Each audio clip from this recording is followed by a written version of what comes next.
వీళ్ళు start sir ఇంకెవరైనా వచ్చేవాళ్ళు ఉన్నారు ఫ్యాన్లంట బంద్ చేయండి అమ్మా పాపరావు ఆగ్రహానికి గల కారణం అందించాలి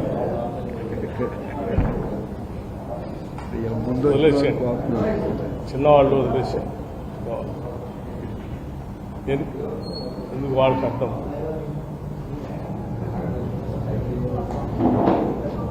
మీడియా మిత్రులందరికీ కూడా ముందుగా నా హృదయపూర్వకమైనటువంటి నమస్కారాలు. రాష్ట్ర ప్రభుత్వానికి సంబంధించిన ఈ రాష్ట్ర ప్రజలకు సంబంధించిన కొన్ని ఆర్థికపరమైన ముఖ్యమైన అంశాలని మీ ద్వారా రాష్ట్ర ప్రజలకు తెలియచెప్పాలనే ఆలోచనతోనే ఈరోజు 2 గంటలకి ఇక్కడ సమావేశాన్ని ఏర్పాటు చేయడం జరిగింది. వచ్చినందుకు మీ అందరికీ ధన్యవాదాలు.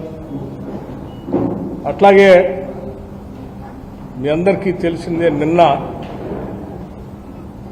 రాష్ట్ర వ్యాప్తంగా ప్రభుత్వం చేత నడపబడుతున్నటువంటి అన్ని రెసిడెన్షియల్ స్కూల్స్, హాస్టల్స్ అన్నిటికీ సంబంధించి పెంచినటువంటి డైట్ ఛార్జెస్ 40% డైట్ ఛార్జెస్ని, అట్లాగే 200% కాస్మెటిక్ ఛార్జెస్ని సంపూర్ణంగా రాష్ట్ర వ్యాప్తంగా కామన్ మెనూ ఉండేటట్టుగా అన్ని హాస్టల్స్లో ఒకటేసారి నిన్న లాంచ్ చేయటం జరిగింది. దీంట్లో భాగంగా గౌరవ రాష్ట్ర ముఖ్యమంత్రి వర్యులు రేవంత్ రెడ్డి గారు, నేను, మా రాష్ట్ర మంత్రివర్గ సహచరులు అందరూ, రాష్ట్రంలో ఉన్నటువంటి ఐఏఎస్ అధికారులందరూ, ఐపీఎస్ అధికారులందరూ, ఇంకా రాష్ట్ర ప్రభుత్వానికి సంబంధించిన ఉన్నతాధికారులందరూ కూడా రాష్ట్రంలో ఉన్నటువంటి అన్ని పాఠశాలల్లో పాల్గొని దీన్ని లాంఛనంగా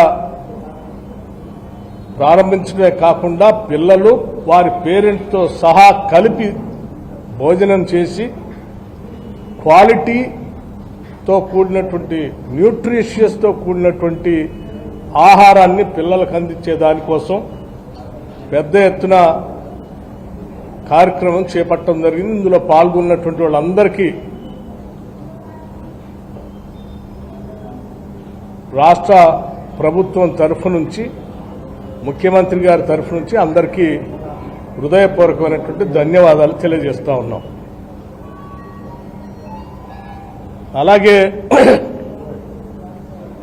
ఈ నూతనంగా అడిషనల్గా పెంచినటువంటి ఈ 40% బడ్జెట్ సంబంధించి రాష్ట్ర ప్రభుత్వానికి ఆర్థిక పరమైనటువంటి అనేక ఒత్తిళ్లు ఉన్నప్పటికీ కూడా మన పిల్లల భవిష్యత్తే ఈ తెలంగాణ భవిష్యత్తుగా భావించి ఈ రెసిడెన్షియల్ స్కూల్స్ అన్నీ కూడా విజ్ఞాన భండారాగారాలుగా,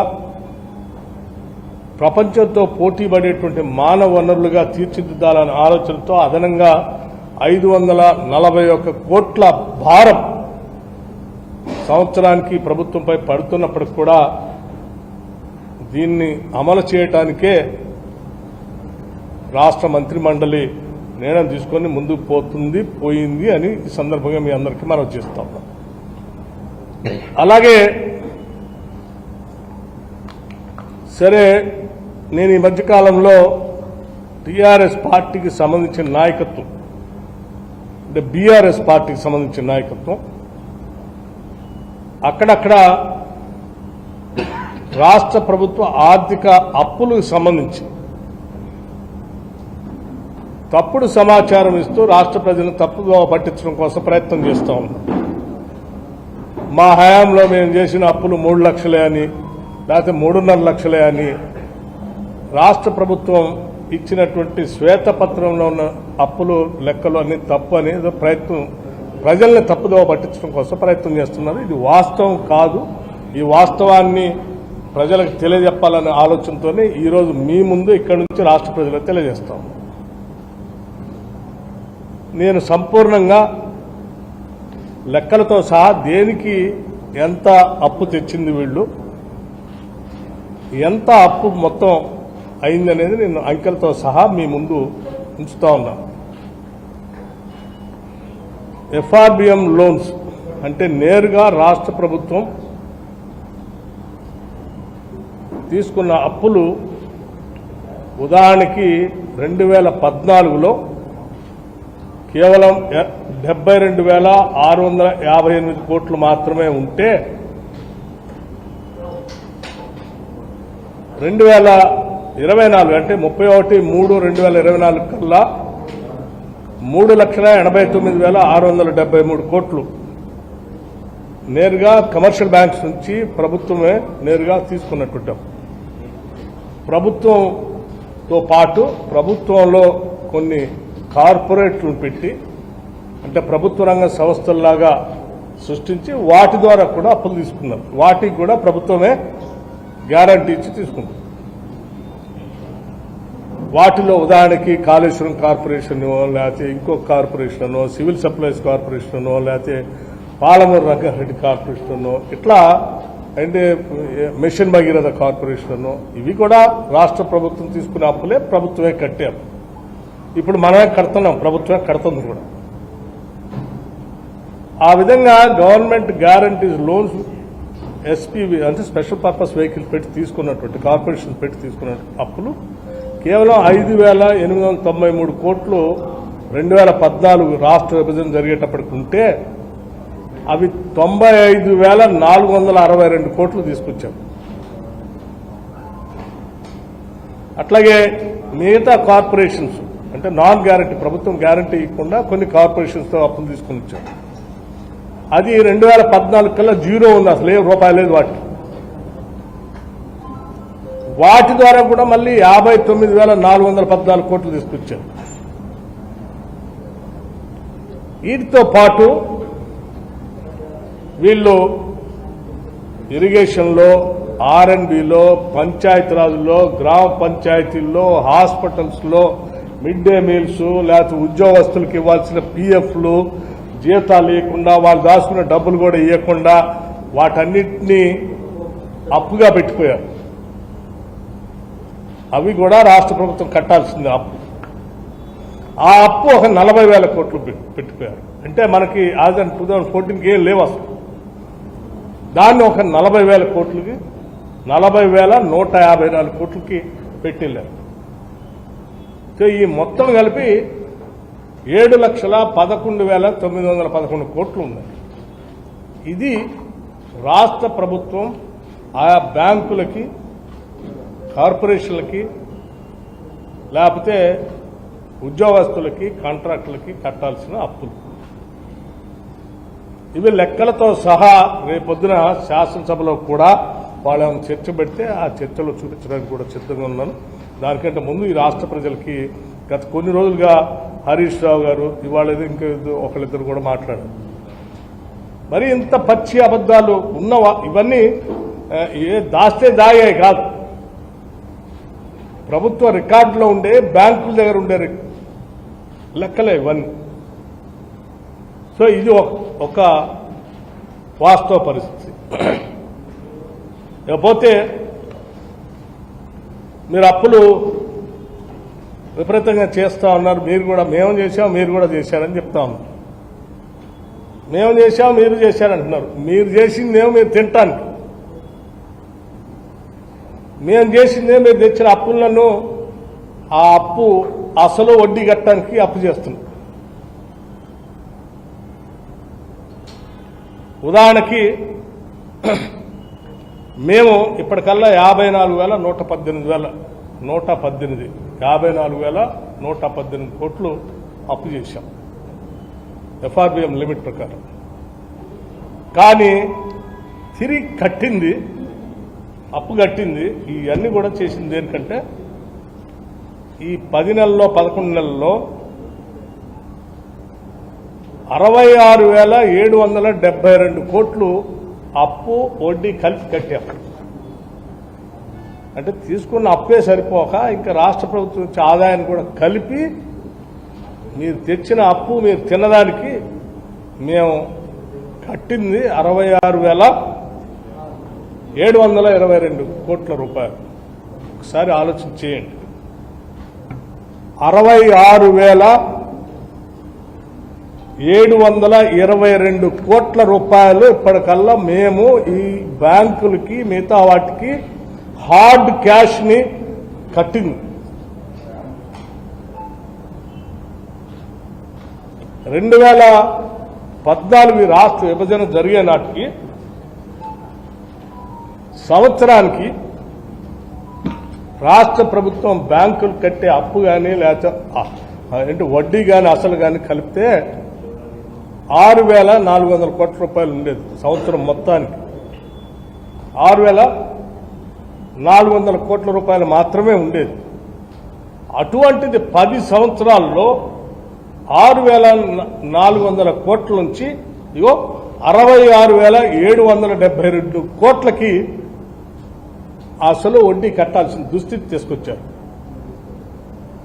ఈ మేం చేసిన అప్పు ఆ అప్పు మీద కట్టే అసలు వడ్డీ కాదు. మహానుభావులు 10 ఏళ్లు చేసినటువంటి అప్పుకి మేము కడుతున్నట్టు. ఇది ఈ లెక్క కూడా దాస్తే దాగేది. ఎందుకంటే మేమంతా బ్యాంకులు కట్టేది లెక్క ప్రకారం ప్రతి నెల బ్యాంకులో కంప్యూటర్స్లో ఆర్బీఐ ద్వారా స్పష్టంగా ఉంటుంది. ఎవరికైనా డౌట్ ఉంటే తీసుకోవచ్చు. ఇది పరిస్థితి. ఏమండి, ఇంత భారం రాష్ట్ర ప్రజల మీద వేసి ఇంకా తగుదనమ్మా అనుకుంటూ బదాన్ని పడి గాయ గాయ గాయ అని అరుస్తా ఉన్నారు. ఓ పక్కన కేటీఆర్, ఇంకో పక్కన హరీష్ రావు. దేనికి? ఇంకో ఆయన మాట్లాడుతాడు రెసిడెన్షియల్ స్కూల్ గురించి ఏం పట్టించుకోవట్లేదు, మేము పోతాం అన్నాం. అసలు మీరు పట్టించుకుంటే 10 ఏళ్ళు పట్టించుకుంటే ఈ పరిస్థితికి వస్తుంది.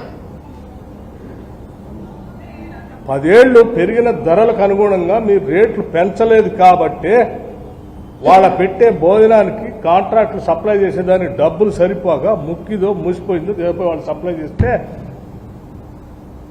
అందులో పురుగులు వచ్చా లేకపోతే ఇంకేదో ముక్కిపోయినాయి వచ్చా. సరైన డబ్బులు పెంచున్నట్లయితే, మేము పెంచినట్టే మీరు పెంచున్నట్లయితే క్వాలిటీ ఫుడ్ దొరికేది, వాళ్ళకి ఆ ఇబ్బందులు ఉండేవి కాదు. ఇది మీ పాపమే కదా.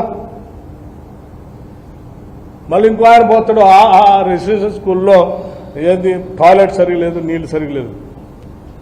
10 ఏళ్ళు మీరే కదా కట్టకుండా వదిలేసిన దాన్ని. అందుకే కదా మేము రాగానే ఇంటిగ్రేటెడ్ రెసిడెన్షియల్ స్కూల్స్ అద్భుతంగా ఉండాలని ఇన్ఫ్రాస్ట్రక్చర్ ఇంటర్నేషనల్ స్టాండర్డ్లో తయారు చేసి 5,000 కోట్ల రూపాయలు ఈ సంవత్సరమే ఖర్చు పెట్టి వీటికి కట్టాలని ప్రయత్నం చేస్తా ఉన్నాం. ఇది కాదన్నట్టు ఇంకో ఆయన అంటాడు ఓట్లు కొనట్లేదు, లేకపోతే ఏది బోనస్ ఇవ్వట్లేదు. ఈ రాష్ట్ర వ్యాప్తంగా పండిన ప్రతి గింజని రాష్ట్ర ప్రభుత్వం కొంటా ఉంది. కేవలం వారం రోజుల్లో డబ్బులు కూడా వాళ్ళ అకౌంట్లో ఇస్తాం. సన్నాలు బోనస్ 500 ఇస్తా అన్నాం, 500 రూపాయలు బోనస్ కూడా వేసేస్తాం. వ్యవసాయానికి మేము ఇచ్చినటువంటి ప్రాధాన్యత చెప్పినట్టుగానే పండిన హైయెస్ట్ పంట ఈరోజు రాష్ట్రంలో పండింది. అది కూడా మీరు చెప్పిన లక్షల కోట్లు అప్పు తీసుకొచ్చి మేము కట్టామనే కాళేశ్వరం లేకుండా గత ప్రభుత్వాలు కట్టించి ఉంచినటువంటి ప్రాజెక్టు ద్వారా పారిన నీళ్లతో ఇప్పటివరకు చరిత్రలో లేనంత ఎక్కువ ఉత్పత్తి,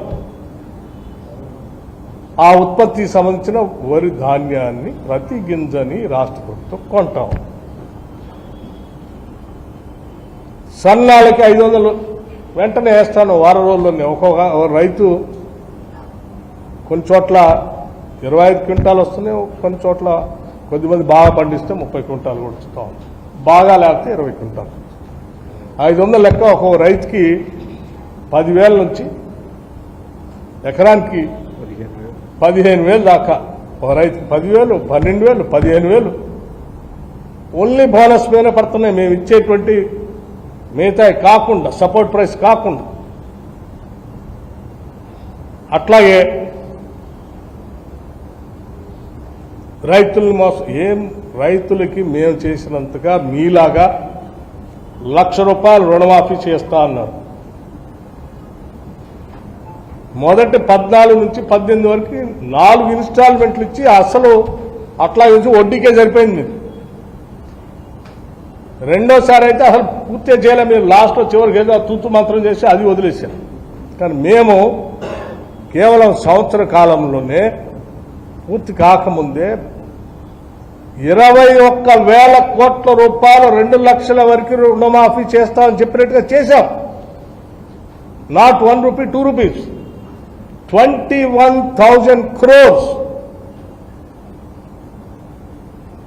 ఓ పక్కన మీరు చేసిన అప్పులకి 66,722 కోట్లు ఆ అప్పు కడుతూ, రైతుల అప్పు కూడా మేము 21,000 కోట్లు హార్డ్ క్యాష్ వాళ్ళ అకౌంట్స్ లో ట్రాన్స్ఫర్ చేశాం.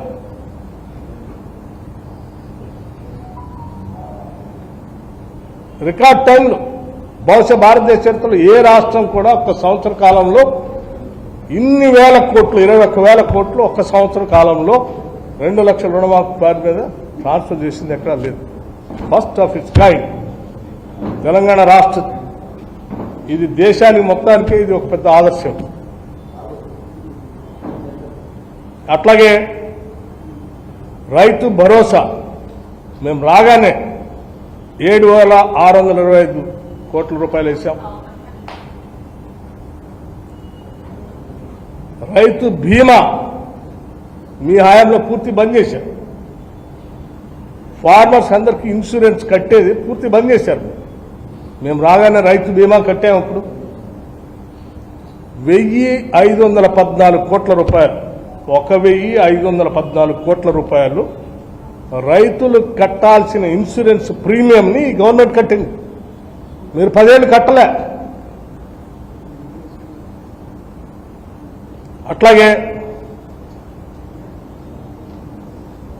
మీరు 10 ఏళ్ళు మైక్రో ఇరిగేషన్ సంబంధించి పూర్తిగా బంద్ చేశారు. సబ్సిడీ, డ్రిప్ ఇరిగేషన్ లాంటి. మేము 55 కోట్ల రూపాయలు మైక్రో ఇరిగేషన్కి డబ్బులు అలాట్ చేశాం, ఇచ్చాం, ఖర్చు పెట్టాం. National mission on edible oils కింద ఆయిల్ పామ్కి 40 కోట్ల రూపాయలు రిలీజ్ చేశాం. సీడ్స్ ఫార్మర్స్కి ఇచ్చేది మీరు చేయలేదు, 36 కోట్ల రూపాయలు రిలీజ్ చేశాం. విత్తనాలు మొత్తం 29,888, అంటే నియరింగ్ అబౌట్ 30,000 crores. 30,000 కోట్ల రూపాయలు ఈ రాష్ట్రంలో ఉన్న రైతులకి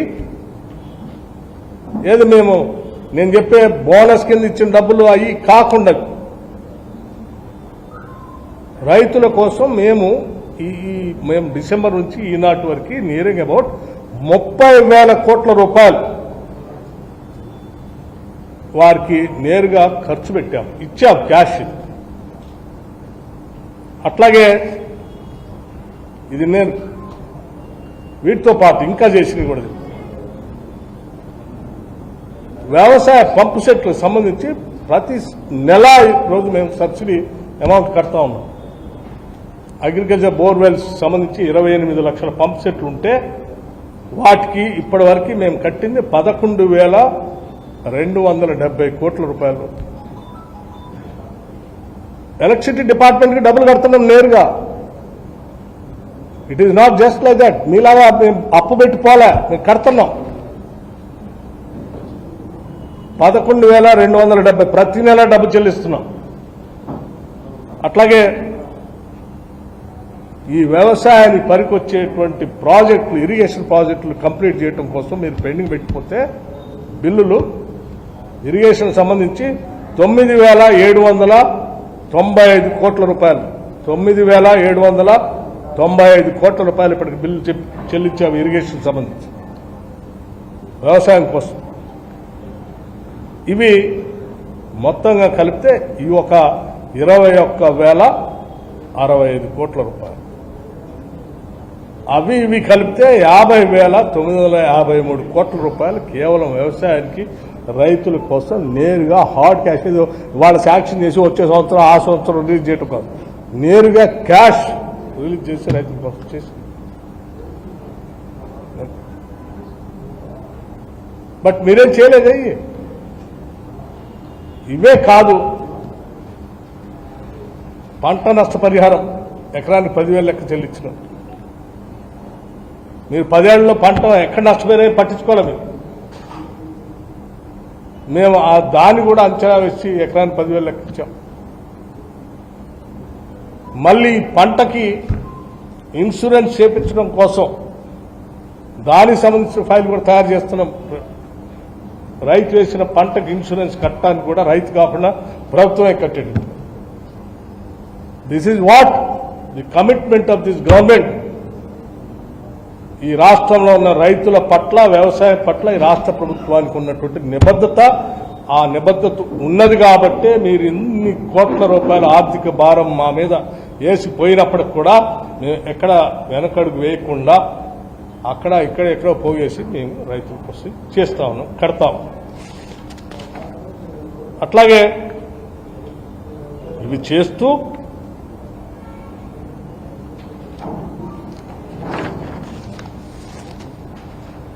భూమి లేని నిరుపేద ప్రజల గురించి కూడా ఆలోచన చేస్తాం.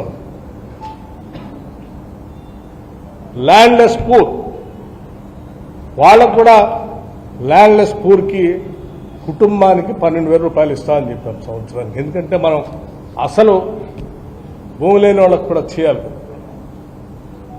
మేము చెప్తా ఉన్నాం, దానికి కూడా మేము వెనకడుగు వేయట్లేదు. ల్యాండ్లెస్ పూర్, ఈ రాష్ట్రంలో ఉన్నటువంటి భూమి లేని నిరుపేద కుటుంబ అందరికీ ఇదే నెల డిసెంబర్ అఖిల భారత కాంగ్రెస్ కమిటీ, దేశ స్వాతంత్రం కోసం ఆవిర్భించినటువంటి పార్టీ, తెల్లవాళ్ల బ్రిటిష్ వాళ్ల చేతుల్లో నలిగిపోతున్నటువంటి ఈ జాతికి విముక్తి కలిగించడం కోసం ఆనాడు అఖిల భారత కాంగ్రెస్ కమిటీ ఉద్భవించినటువంటి రోజు డిసెంబర్ 28, 1885. ఆ డిసెంబర్ 28, ఈ నెల 28 నాడు ఆ పార్టీ ఆవిర్భావోత్సవం రోజు పేద ప్రజల కోసం, ఈ దేశం కోసం ఆలోచన చేసే పార్టీ కాబట్టి ఆ డిసెంబర్ 28 నాడు ఆ ల్యాండ్లెస్ పూర్కి కూడా మేము ప్రతి కుటుంబానికి 12,000 రూపాయలు 2 ఇన్స్టాల్మెంట్స్లో ఇస్తా అని చెప్పాం సంవత్సరానికి. మొదటి ఇన్స్టాల్మెంటు 28వ తారీఖు నాడు వేయబోతాం. అట్లాగే ఆల్రెడీ మా ముఖ్యమంత్రి గారు రేవంత్ రెడ్డి గారు మనం చెప్పేశారు, రైతు భరోసా సంబంధించి కూడా పంటలు పండించడానికి రైతులకు ఇచ్చేటువంటి ప్రోత్సాహాన్ని కూడా సీరియస్ గా అమలు చేయాలని ఈ రాష్ట్ర ముఖ్యమంత్రి, యావత్ మంత్రిమండలి మొత్తం కూడా చాలా స్పష్టంగా నిక్కచ్చిగా ఉంది. దానికి సంబంధించి కూడా సంక్రాంతి పండుగ నాటికల్లా చేస్తామని ముఖ్యమంత్రి గారు మాటిచ్చారు. దాన్ని కూడా అమలు చేయడానికి రాష్ట్ర ప్రభుత్వం తయారవుతాం. ఇది రైతుల పక్షాన, వ్యవసాయ పక్షాన, ఈ రాష్ట్ర ప్రజల పక్షాన ఈ కాంగ్రెస్ పార్టీకి ఉన్నటువంటి నిబద్ధత. మీలాగా గాలి మాటలు మాట్లాడి ఉన్నది లేనట్టు, లేనిది ఉన్నట్టు భ్రమలు కల్పించి ప్రజలను మభ్యపెట్టి పోవాలనే ఆలోచనలు లేవు.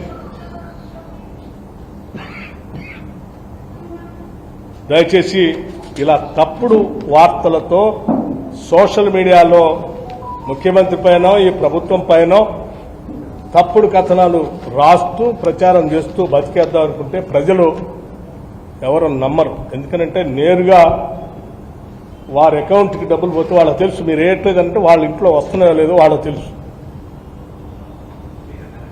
మీరు ఉద్యోగాలు వేయట్లేదంటే వాళ్ళకి తెలుసు. ఎంతమందికి ఉద్యోగాలు ఇచ్చామో, ఉద్యోగాలు పొందినటువంటి నిరుద్యోగ యువతి యువకులు అందరూ తెలుసు. మీరు కాళ్ళలో కట్టబెట్టి పబ్లిక్ సర్వీస్ కమిషన్ జరగకూడదని కేసులు వేసినా, ఆపాలని ప్రయత్నం చేసినా ఆపకుండా 56,000 మంది నిరుద్యోగ యువతి యువకులకి ఇప్పటికే నియామక పత్రాలు ఇచ్చి ముందుకు పోతా ఉంది ప్రభుత్వం. అట్లాగే ఇందిరమ్మ ఇళ్లకు సంబంధించి ఇంకొక 22,500 కోట్ల రూపాయల బడ్జెట్తో ప్రతి శాసనసభ నియోజకవర్గంలో ఈ సంవత్సరమే, ఈ ఆర్థిక సంవత్సరంలోనే 3,500 ఇళ్లు తగ్గకుండా, ఇంటికి 5 లక్షలు తగ్గకుండా శాంక్షన్ చేసే కార్యక్రమానికి కూడా మొదలుపెట్టాం. 22,500 కోట్ల రూపాయలు. ఇవన్నీ ప్రజల కోసం మేము చేసే కార్యక్రమాలు. ఈ వాస్తవాలు మీ ద్వారా రాష్ట్ర ప్రజలకు తెలియాలన్నటువంటి ఆలోచనతో ఈరోజు మీ మధ్య కూర్చొని ఈ వాస్తవ విషయాలన్నీ చెప్పాను. దయచేసి వాస్తవాల్ని వాస్తవాలుగా ప్రజలందరికీ అందిస్తారని నేను ఆశిస్తూ ముగిస్తా ఉన్నాను. నమస్కారం.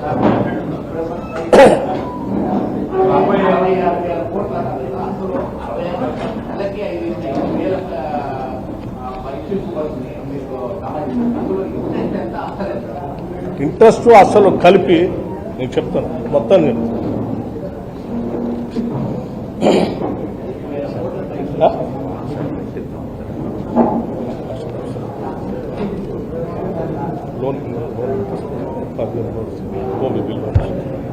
మీకు 21,000 కోట్ల రూపాయలు ఆఫ్ బడ్జెట్ బారోయింగ్స్ మీద తీసుకున్నటువంటి కట్టింది 21,300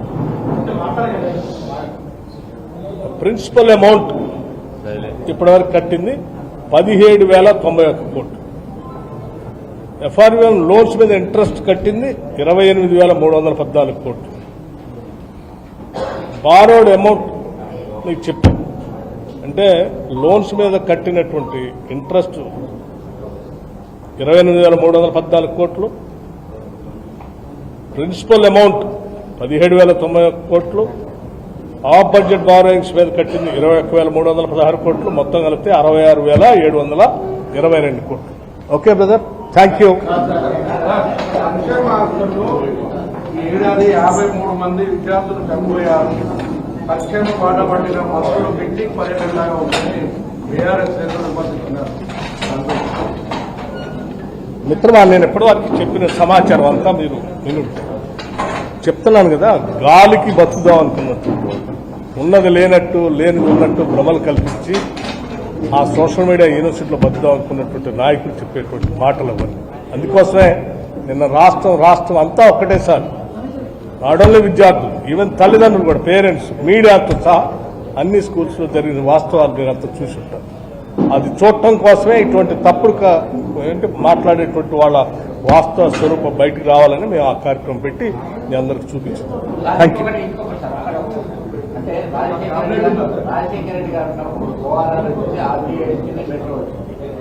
చంద్రబాబు ఉన్నప్పుడు మీ ప్రభుత్వ హయాంలో అంటే ప్రతి ఊరికి కనెక్ట్ అయింది అభివృద్ధి అంత దీర్ఘకాలికంగా మీ విధానంలో మీ ప్రభుత్వ హయాంలో ఒక విధంగా ఏదైనా కార్యక్రమం చేయాలి. ఇది ముఖ్యంగా రాజశేఖర రెడ్డి గారు అంటే కాంగ్రెస్ ప్రభుత్వ హయాంలో కట్టినటువంటి ఔటర్ రింగ్ రోడ్ హైదరాబాద్ నగరానికి, తెలంగాణకు కూడా తలబాని. అటువంటి ఔటర్ రింగ్ రోడ్ని కూడా అమ్మేసుకున్నారు వీళ్ళు 30 సంవత్సరాలు.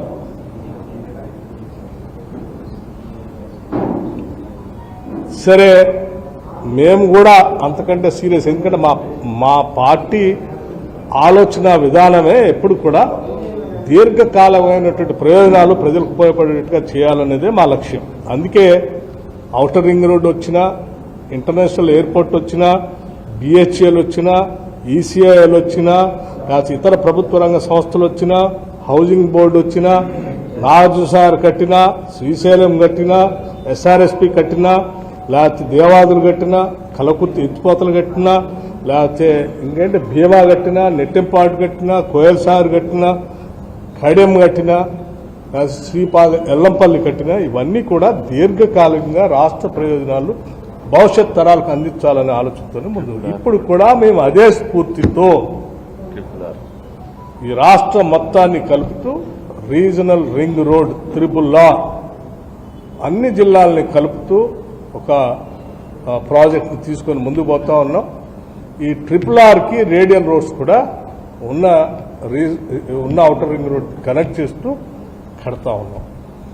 ఈ ట్రిపుల్ ఆర్ ద్వారా ఏర్పడినటువంటి అన్ని జిల్లాల కనెక్టివిటీతో హైదరాబాద్కి ఏర్పడినటువంటి కనెక్టివిటీతో మధ్యలో చాలా ఇండస్ట్రియల్ క్లస్టర్స్ని హౌసింగ్ క్లస్టర్స్ని ఏర్పాటు చేయబోతా ఉన్నాం.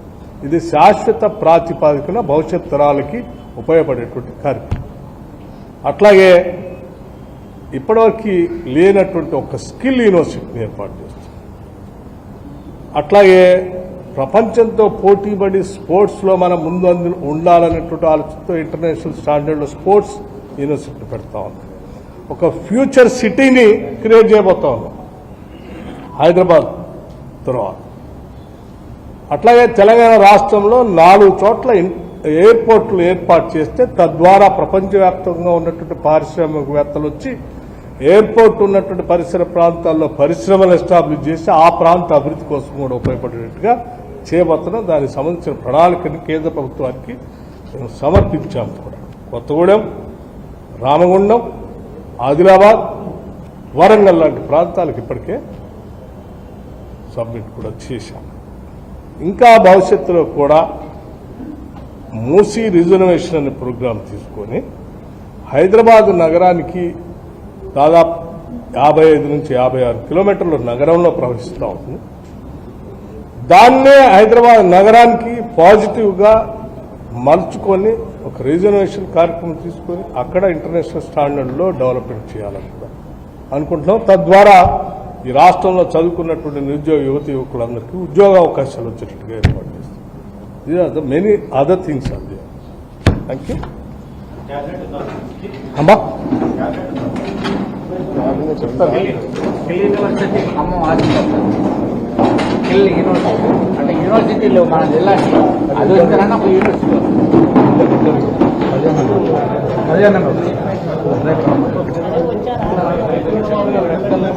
మనకి హైదరాబాద్లో మాట్లాడండి. లైవ్ వచ్చారు సార్. హైదరాబాద్లో మాట్లాడుతున్నాను ఎందుకు మాట్లాడండి. మీరు విధ్వంసం అంటున్నారు, 10 కానీ 100 ఏళ్ళ అభివృద్ధి అని ఆర్బీఐ నివేదిక ఇచ్చిందని వాళ్ళు చెప్తున్నారు. అబద్ధాలు చెప్పేవాడికి 7 జిఎస్టీపీ 280% పెరిగిందని అంటే తెలిస్తే